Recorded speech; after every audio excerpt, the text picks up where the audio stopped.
moi je me nomme Ngor Mourissar, je suis le responsable de recherche du suivi évaluation dans le cadre du projet GIRAL 3.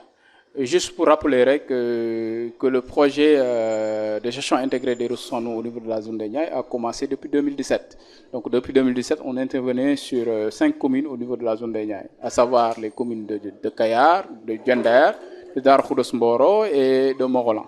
Donc on a eu à mettre en place plusieurs activités qui se résument en 3 composantes. On a travaillé sur la composante information, qui consistait quand même à donner aux acteurs de la connaissance, donc sur la GIR, sur les questions d'hydrologie, sur les questions d'écologie, sur les questions d'agroécologie et tout. On a aussi travaillé sur la formation, c'est-à-dire quand tu mets en place des cadres de concertation qui travaillent sur les ressources en eau, il faudra les capacités, c'est-à-dire renforcer leurs capacités du point de vue technique pour que ces acteurs-là puissent être capables de réaliser des activités sur le terrain.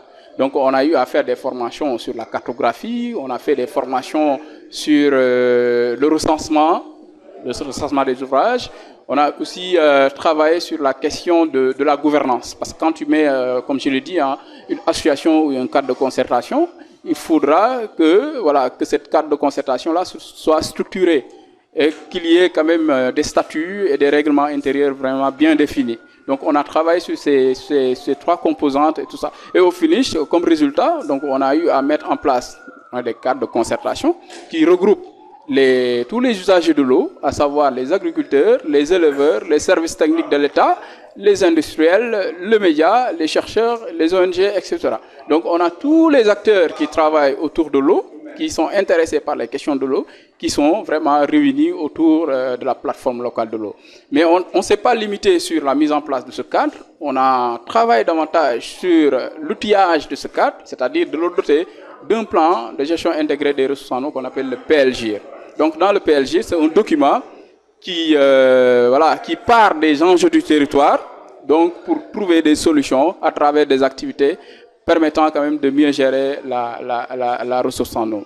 Et ce plan-là n'a pas été construit seulement par le GRET, ça a été co-construit avec les acteurs locaux. Parce qu'on s'est dit que c'est les acteurs qui connaissent les enjeux du terrain, c'est les acteurs qui connaissent les problématiques du terrain, donc il faudra que les activités ou bien les actions, les stratégies qui sont mises dans le plan, viennent de ces acteurs-là. Donc c'est comme ça qu'on a un peu élaboré le plan local de gestion intégrée des ressources en eau. Et dans la deuxième phase, donc on a essayé de consolider les acquis de la première phase. Donc on a fait des PLGIR, il fallait accompagner les acteurs à opérationnaliser ces PLGIR-là. Et là, le GRET était derrière, il travaillait avec les acteurs pour que les activités qui étaient inscrites dans les PLGIR soient réalisées. Et dans la phase 3, on s'est dit que travailler seulement sur 5 communes au niveau de l'ensemble de l'aquifère de la zone des Niayes est insignifiant. Donc pour qu'il y ait des impacts vraiment positifs sur la gestion de la ressource, sur la nappe, il faudra qu'on travaille sur l'ensemble des communes qui partagent l'aquifère des sables du Quaternaire.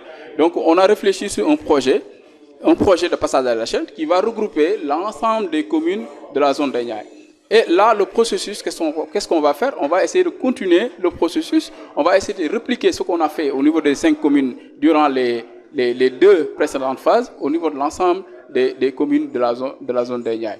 Et il y aura aussi des activités qui sont des activités nouvelles qu'on a initiées, comme par exemple l'approche orientée changement, parce qu'avant, dans les 2 premières phases, le cadre logique était carrément constitué par le GRET.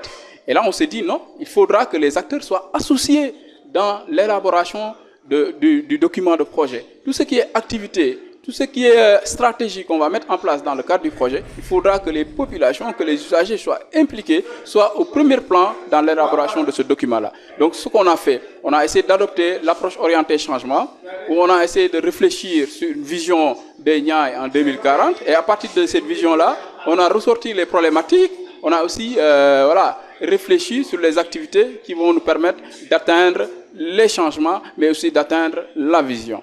Donc c'est ça qu'on a retenu en grosso modo dans le cadre de la phase 3. Et là, on vient de démarrer la phase 3 par un CLD qui a été présidé par le sous-préfet en présence de tous les acteurs. Et dans les prochains mois ou dans les prochaines semaines, on va aussi essayer de commencer vraiment les activités sur le terrain à travers des caravanes de l'eau qu'on va faire au niveau des villages pour sensibiliser les acteurs, mais aussi pour voilà, identifier des associations qui sont susceptibles d'être intéressées par le projet.